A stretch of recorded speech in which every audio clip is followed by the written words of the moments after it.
We'd like to thank everybody for coming to our first community conversation on a possible anti-discrimination ordinance here in the City of Glendale. My name is Jennifer Campbell. I'm the Assistant City Manager for the city. So I thank you again for joining us this evening. I've got a couple people that I would like to introduce. First, just a little housekeeping. Hopefully everyone has signed in. You have a name tag, and everyone keeps going, what are those cool dots for? You will get to use them later. We've also got some handouts on the table, and our facilitator, Karen Kurtz, will help walk you through that. But I do want to go ahead and introduce some staff here tonight that is helping out facilitate this great community conversation. Jim Brown, please raise your hand. All right, that's great. Nancy Mangone.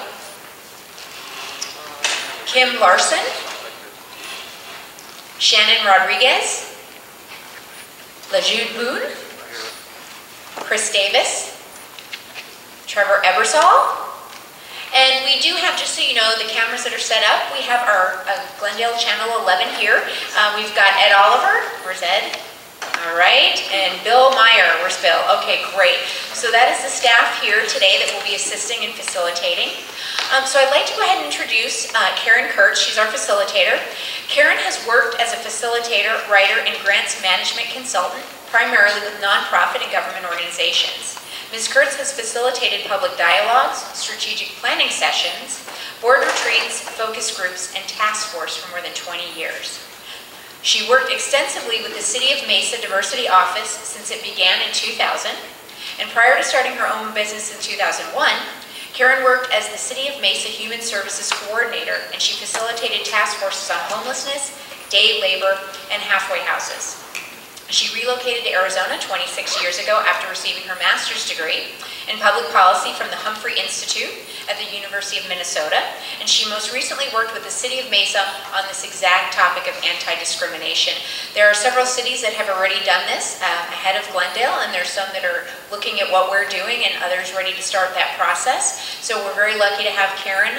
Also, one other thanks before bringing Karen up, I'd like to thank Robert Height from the Chamber of Commerce. I know that through a lot of publications and advertising and helping us get the word out on this meeting. So Robert, thank you for your attendance and thank you for the publicity as well. So let's give Robert a hand. Okay, and now I'm going to turn it over to Karen Kurtz. She's a great facilitator and she'll walk you through this process. Thank you, Karen. Good evening, everyone. Thanks for coming out this evening. Can I move this up? Move it over? There we go. All right. Now, so, as Jennifer said, what we're here to do tonight is to have a conversation and really to hear from you. We don't have a lot to present to you. What we have is questions. What you have are the answers to give back to us. And that's what we're really here to do, is to take your point of view, to take your answers, put them all together with other meetings like this across the city, and put it all together in one report to the City Council. The first thing I'll say, I'm going to go through in a minute what this process, how it's going to work. You've got a lot of pieces of paper at your table and giving you things as you walked in. I'm going to explain all of that. What I want to do first, however, is understanding that people are going to have a wide range of knowledge about what an anti-discrimination ordinance is, what it does. So I want to bring up Glendale's Assistant City Attorney, did I say that correctly?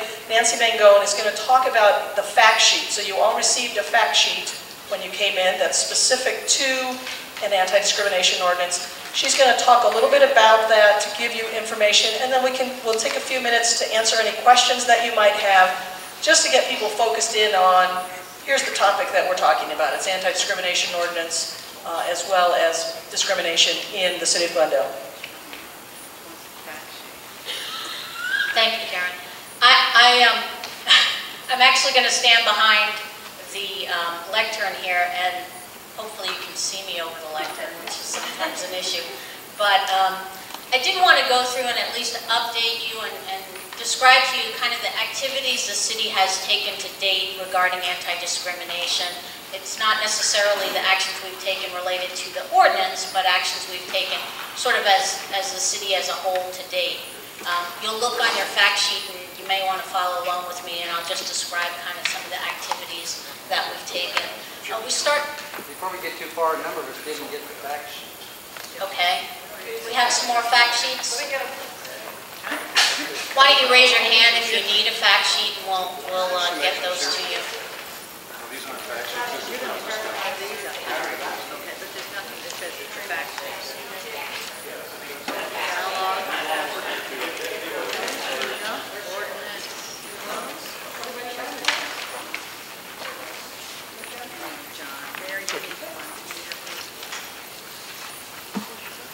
That's okay, thanks. I would rather you have the information as I go through it, so, and please, if you have any questions throughout this process, just stop me and ask me a question. I'll be happy to answer it.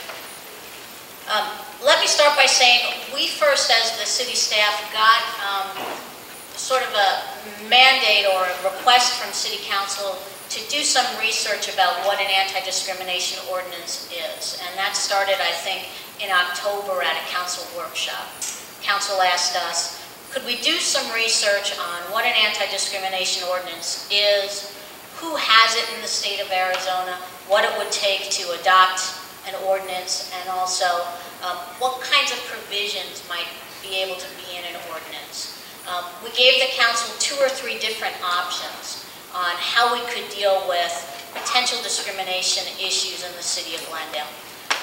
The first was, there is a local organization called One Community, and One Community deals with a lot of the issues with the LGBT community, the lesbian, gay, bisexual, transgender community.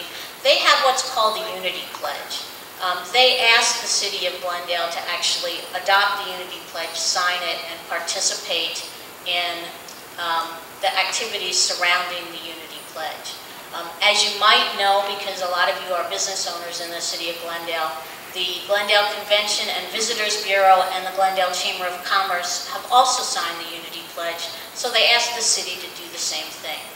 I don't know if you want to know a little bit more about the Unity Pledge, but the city did adopt it on December 18th, 2014. The council agreed, all the council members signed the Unity Pledge, and it basically says that as community and business leaders, we understand that if we want to compete for top talent, we must have a diverse and inclusive workplace.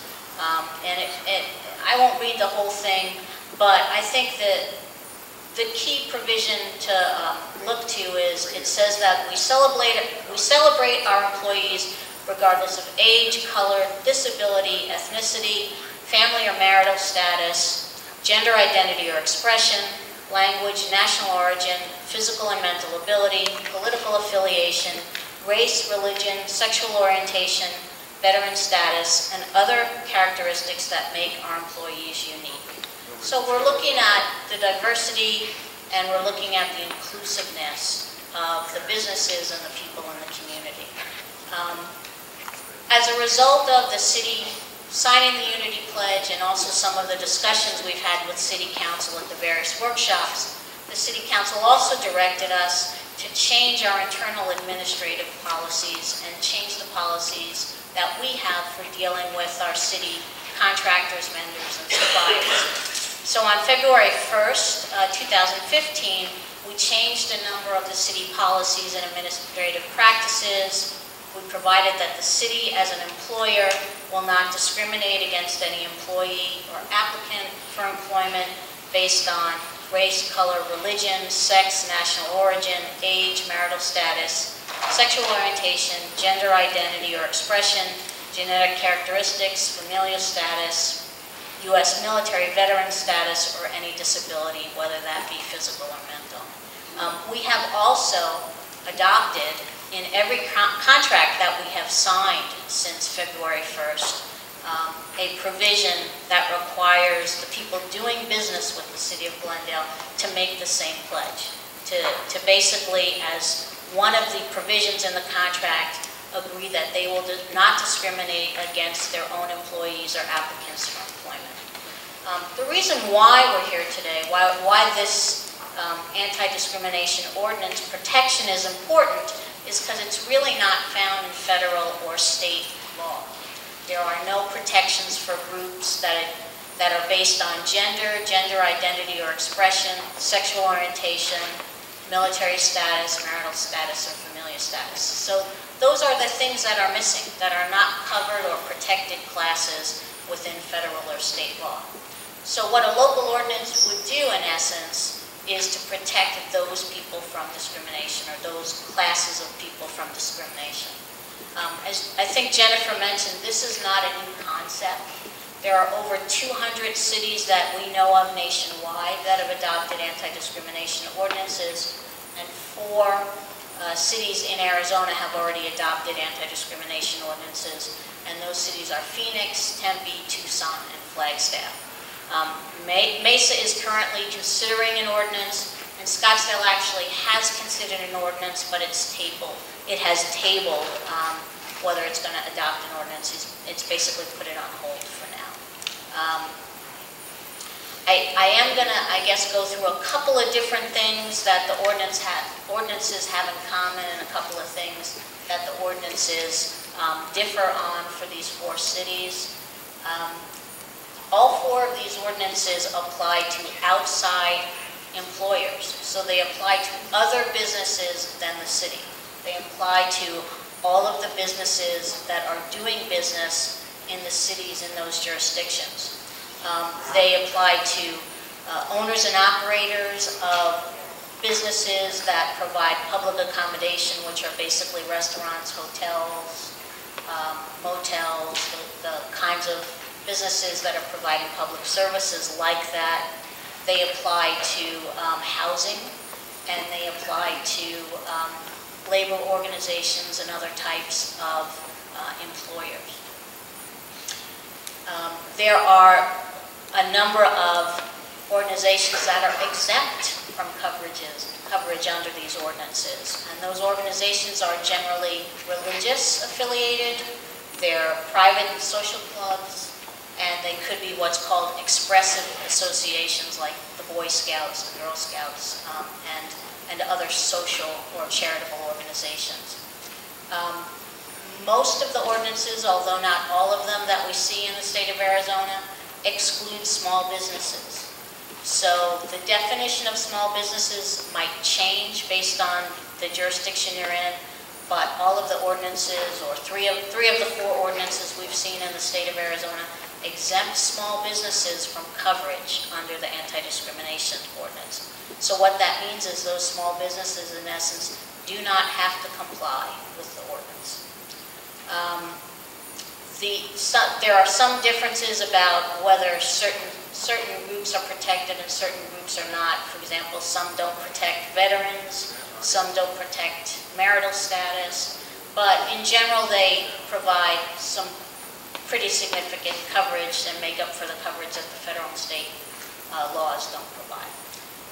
Another big difference in these ordinances is whether there is an independent human rights commission or whether someone in the city is responsible for actually investigating any potential complaints under the ordinance that someone's been discriminated against, and then who decides whether that complaint is valid and has merit, and then whether a penalty is provided for violation of the ordinance. So really that's kind of what I wanted to go over. The only other thing I probably would add is I just want to make it clear that the way the city does business has changed. What really happens with an ordinance here is whether it applies to all the businesses in the City of Glendale, not just the ones that the City of Glendale interacts with or has contracts with. The ordinance would become part of the city code, so it would apply to everyone in the City of Glendale. It would make it unlawful for a person to discriminate against any other person in Glendale based on an actual or perceived sexual orientation, gender identity or expression, genetic characteristic, or any of the other protected classes that I talked about before. So it would mean things like you couldn't refuse service to someone based on any of those characteristics. So I think there's a lot to talk about. There's a lot of questions that you're going to be asked to, provide your input to. Karen's going to walk you through the process and the ground rules on how we're going to solicit that input from you today or this evening. And I'd be happy to answer any questions about kind of what the intent of an ordinance would be and what could or could not be in it. I just want to caution you by saying that there has been no decision on this whatsoever at this point. The council hasn't decided whether it's going to do an ordinance, whether it's not going to do an ordinance, and it hasn't decided what might be in or out of the ordinance. It hasn't decided, for example, what's the definition of a small business, or who's going to be responsible for investigating complaints under the ordinance and then taking any enforcement action. So really what this process will do this evening and the other meetings that we're holding is to get that input from you all as to whether you think the ordinance is a good idea, and if so, what you think might need to be included. And again, Karen's going to go through all the ground rules unless there are any questions. Any questions specific to the legalities of that? Go ahead. On this ordinance fact sheet, it talks about identity relates to not discriminating any employee or applicant for employment. But you just stated something about refusing service. That's not what this says. Is there something missing from this printed sheet? Yes, and that's my fault. It should actually, an ordinance, as I said, what could be in or out of the ordinance actually hasn't been decided at this point. But the way all of the ordinances that have been enacted in the state of Arizona by the other 4 municipalities so far, they deal not just with employment, but they also deal with public accommodation and housing.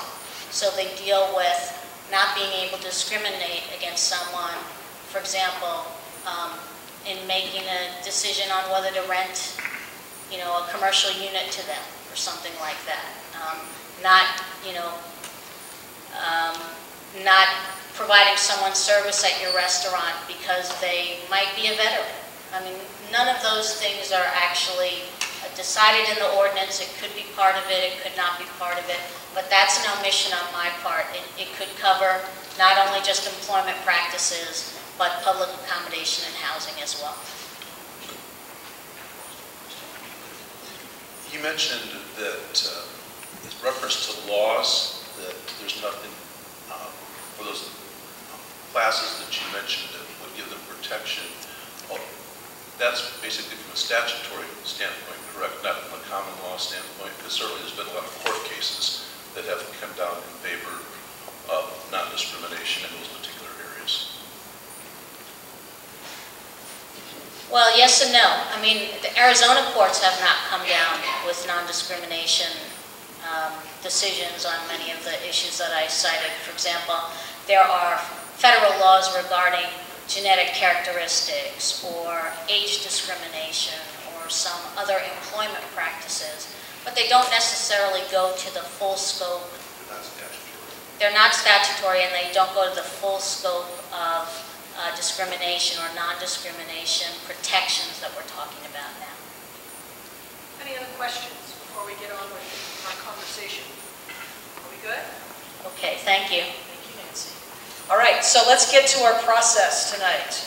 Because like I said, this meeting's mostly about you guys. I have about 1 minute to get through my part. All right, so everybody is going to go through the same process, whether you're at this meeting or whether you're at any of our other 3 meetings that are going to be happening, 1 more in June and 2 more in July. You're all going to have the same questions. You all have your small group that you're going to work with. So this is your group for the whole evening. We're not going to be switching around. Nobody's going to get different questions. You all have a facilitator, and you're all going to get your chances to speak.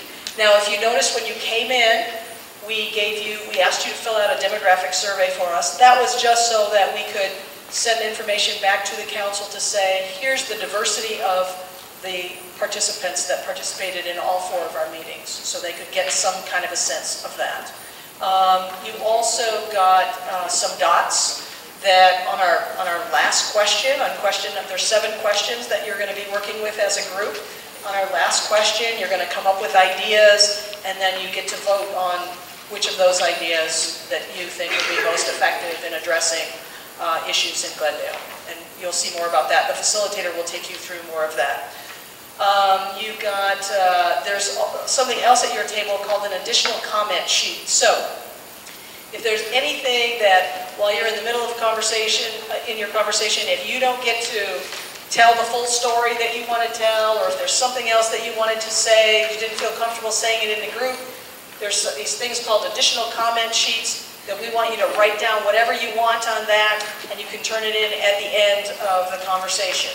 And we'll also include that with all of the other data that we have. So we want to create as many ways as possible for you all to get to express whatever your point of view is on this particular issue. What's going to happen with all the data? So we're going to take all the notes from this meeting, we're going to combine it with the notes from, we've got 3 more meetings, as I said, we'll combine all of that. We'll put in all the comment sheets information, we'll put in, we've got a telephone hotline, we've got an email address where people can give their feedback as well. We're going to take all that data and put it into one report for the council. I want to assure you that nobody's data is going to be identified by name or something that, you know, people could personally identify you, so there's some anonymity here for you. One thing that we did do is we asked you to identify when you came in whether you were a Glendale resident, a Glendale business owner, or another interested party, meaning somebody that wasn't a resident or a business owner. We did that for a very specific reason. The City Council indicated to us that they really wanted to hear the point of view from residents and business owners. We understand that this particular issue, there's a lot of passion on both sides of the issue, so we want all parties to be able to participate, and everybody's comments will be included. We just wanted to be able to identify if these were the perspectives of the residents and business owners, or if they were the perspectives of other interested parties. But I want to assure you that your comments are all going to be included in the report. Okay, so that's why we asked you that. You also have a different type name tag, depending on what you identified, and you have different colored dots. Okay, so that's how we're trying to keep track. It's not going to be perfect, but that's how we're doing it. Let's see, what else do I need to tell you about process? I think we're good there. You've got an evaluation form that I'll remind you about at the end, that you can fill out about your experience from this process. And also at your table, the questions are there. I'm going to give you the ground rules in just a second. The questions are there at the table, so if anybody, some people like to know what all the questions are going to be right up front, so you can take a look real quick, but let the facilitator control the process in terms of facilitating, okay? Don't try and out-facilitate the facilitator. That never works. So just let them control the process, relax, tell us your point of view, you can express yourself, and enjoy the process. I mean, it's an opportunity to really express your point of view on this. Now let me go over some ground rules. You also have those at your table. And first and foremost, I would ask you to be able to listen to each other, so that means one person speaks at a time so that you can hear each other, and use respectful language. I mean, it doesn't look like it's going to be heated in here, but you never know. So, you know, just in this conversation, let's just use respectful language. No matter what side of the issue you're on, we can be civil and respectful to one another. Be specific as possible in your comments, because we are tight on time. 7 questions. We're going to get out of here by 8 o'clock. The facilitator's going to keep it moving. I'm going to walk around and keep it moving. But be specific in your comments. If you say something that's vague or a little abstract, the facilitator may ask you to clarify that a little bit, because that helps give the council a better perspective of what you're talking about if we can be specific about it. Be concise in your comments as well. So if somebody at your table said something that you absolutely agree with, you don't have to repeat the whole thing that they said. You can just say, I agree with this person over here. I like everything they said. And I want to add 2 more things to it that they didn't say, you know, or something like that, so that we don't have to repeat the whole thing over. Now, the best part about this process, from my standpoint as a facilitator, is we do not have to come to agreement. And that's awesome, believe me, because if we had to all agree, that might be a long night. So there are no right or wrong answers in this process. This is all your point of view, your perspective. You all come to this issue from many different life experiences. And so, of course, you're going to have different points of view about it. We're not going to debate. We're not going to argue. We're not going to say, I don't agree with you, and here's why you're wrong about that, and all of that stuff, okay? If you have a different point of view, just state what yours is. You don't have to tell somebody that they're wrong, they don't know what they're talking about, all of that. We're going to record every perspective that's said out there. Also, I would encourage you to speak from your experiences and your observations. So use I statements, use I language as best you can, rather than speaking from some abstraction that you heard somewhere. And finally, as I said before, stay focused on the question at hand. The facilitator, you can help the facilitator by staying focused on that question so that at the end, we all get a good set of data back. We get answers to all the same sets of questions. All right, any questions about the ground rules and what you're going to be doing? Because I'm about to turn it over to the facilitator. Is everybody ready? Okay, enjoy yourselves. Okay, welcome everybody. You guys can all figure it out.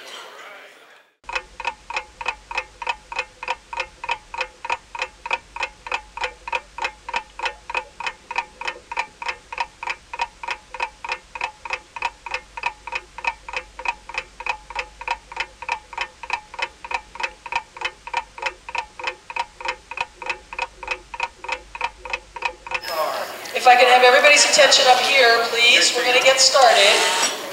Everybody did really well. We got done way ahead of schedule, which is going to give us the opportunity to share, at each table, to share some of the highlights of what your conversation was, because I know, just going around talking to people, that everybody's curious about what everybody else said. So, we're going to give you a chance to tell everybody else what you said at your particular table. So when I'm asking for people, and not everybody, Jim's table over there couldn't stay, but Very important people that have their he will represent them. We know you're all very important people too, but we thank you for staying at the table to go through this. So I just want to go around, and you can select who wants to go first or whatever, but to just say, give us maybe 2 or 3 what you think are the most important highlights of what your conversation was. Okay, so who wants to start with that? Who wants just 2 or 3 of the highlights of what your conversation, if there was a particular theme that came out in your conversation, tell us a little bit about that, just so the people that weren't at your table get a sense of what you guys were talking about. I'll start. Okay, let me give you a microphone. Hi, Jennifer Shipshick, offices down in Calvin Court. At our table, our concern was that we don't know if there's a need for this ordinance. Some of us don't believe that there's discrimination in our community, and others of us do believe there is, but don't necessarily know if people are being discriminated against in businesses by business owners, or that this ordinance is necessary to protect employees in the business. We want identified incidents of discrimination so that then we can make a determination about whether we're willing to sacrifice certain things in order to support the ordinance. And that sacrifice was raised by someone at this table, that we feel it makes us a target for potential allegations of discrimination when no discrimination was intended at all. So that was the concern, that it's giving individuals, customers that we may have offended somehow, an opportunity to come back and say that offense was created as a result of discrimination. So that was one of the concerns. We feel at this table, I think one of the best, for question 7, I don't know if you all had as many problems with question 7 as we did, but one of the suggestions was to encourage people to become involved in their choice of faith-based organizations. And we believe those organizations give a lot of support for the community, and that was one of the things that I think everyone at our table agreed with. But just, we want to be productive and we want to assist you, but we just don't understand the necessity for the ordinance. Okay. Just so you know, that is assisting us. That's what we came here to do, is for everybody to be able to express their point of view. We don't have a particular position on it. It's just to be able to have you have the opportunity to express your views. Who wants to go next? Okay.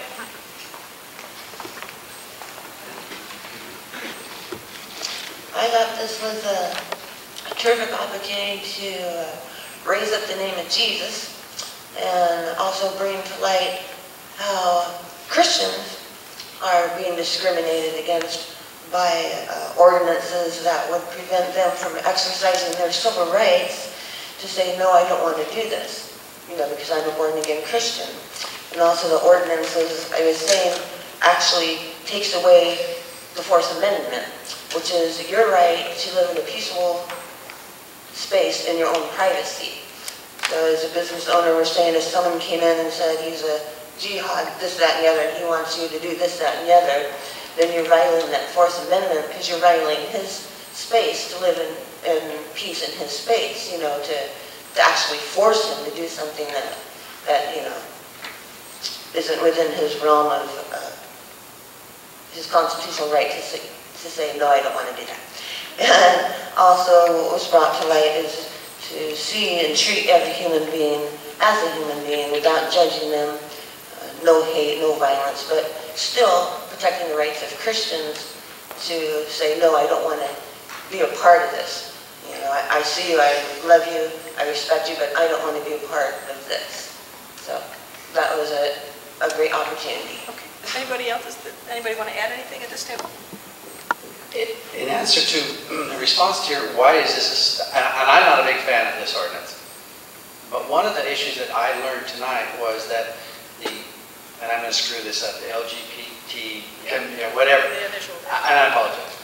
That community uses the presence or absence of anti-discriminatory ordinances as a litmus test for where they will go, where they will live, where they will shop, where they will spend their money. And if a city can go to the community and say, we do not discriminate, we have ordinances that stop discrimination, it allows businesses to attract talented, qualified people of a broader base. And that was the one thing that I had not given any thought to. It was actually something that we had given thought to, but that desire to attract people and let them know that we're open for business stands in the face of when the government isn't needed, don't get involved. Now, I'm not saying discrimination doesn't exist. Okay, we're just doing highlights, okay? Yeah. Thank you. You got it? Everybody good here? All right. Where else do we want to go? Who's next? I have to agree with the first table here. Our table, we pretty much came to the same conclusion. The protected groups, except for the sexual orientation and gender identity, are already protected by federal law. The whole purpose of this proposed ordinance by the city is to give protected status to those two groups. We're not convinced that there's a discrimination problem against that group or those groups in the City of Glendale. And we feel that there would be an adverse impact if they were to include that. One of which would be the issue of, like this lady said, with the business ramifications. But another one that we talked about was the use of co-ed bathrooms. I'm a business owner and I own a retail store. I have a restroom there. And someone wakes up one morning and decides, today I want to be a man, or today I want to be a woman. And that person uses my restroom. And that person is a sexual predator. And my customer is now a victim. Am I going to be sued? Most assuredly. There's just a lot of adverse impact for an ordinance. And the idea of not discriminating and having an ordinance to protect against discrimination is a wonderful thing. But the issue of protecting those two classes is being clouded by all this other stuff. And we're not convinced that there's a problem with just those two protected groups. Anybody else at this table? We're good? All right. Who we got left? We got Jim's table, we got this table, we got this table. Anybody want to go?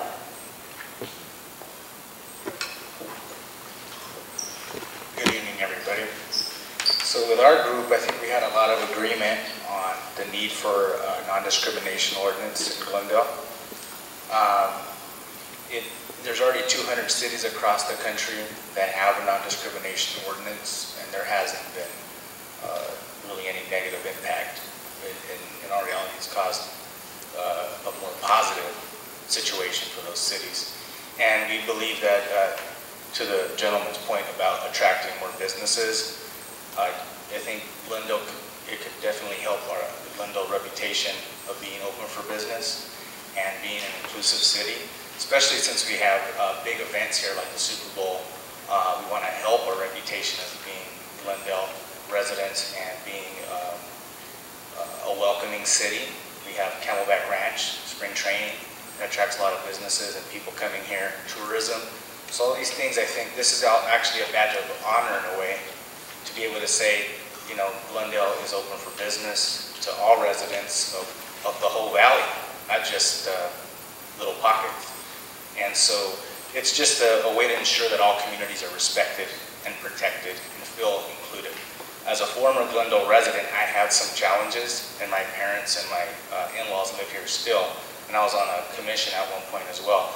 And I tried very hard. I had some struggles living in the part of town I was in the southern part of Glendale, and I no longer live in Glendale because I felt that sense of non-inclusion. Now, I wouldn't say that it was incredibly difficult. I would say that the city could do a better job of being proactively inclusive.